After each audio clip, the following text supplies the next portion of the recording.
வேண்டாதவன் செஞ்சதா? இவன் எதுக்குடா இங்கே இருக்கான்? ஓ சாரா, சாரு. டேய். எஸ்கேப்பா பார்த்தேன், மாட்டிக்கிட்டேன். டேய் என்னடா சொல்கிறான்?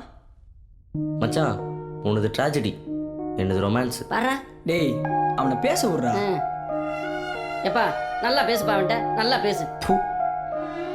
எல்லா லவ்வுமே ஹாப்பியான லவ் தான்டா, அதில் ஒரு வில்ல என்ட்ரி ஆகாத வரைக்கும்.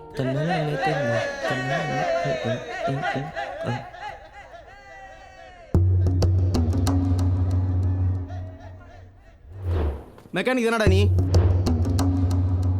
பூஜா பின்னாடி சுத்தரவாள் வச்சுக்காத. சுத்தனா என்னடா பண்ணுவேன்? பூஜா எனக்கு தான். என்ன பார்ட்னர், சௌக்கியமா? என்னடா வேணும்? பூஜாவை லவ் பண்ணுறேன்னு சொல்லிட்டு இப்படி ஜெயிலில் வந்து நிற்கிறியடா பாவி. இது உனக்கே நல்லா இருக்கா? பூஜா உனக்கு தான் சொல்லுவியே, இனிமே பூஜா எனக்கு தான். பூஜாவை பற்றி எனக்கு தெரியும். உன் லவ் உனக்கு எப்படி வேணா எடுத்துகிட்டு போகுது, ஆனால் அதில் ஒரு நேர்மை வேணும். 2 பேரும் இழுத்து போத்தி படுக்க போறோம் வேணும்னு சொல்லு. ஓகே, புதுசா நேர்மை கேர்மன்ற வீக்கெண்ட் நானும் அவளும் பார்ட்டிக்கு போகிறோம். அங்கே வச்சு அவளை ஏய் ஏய்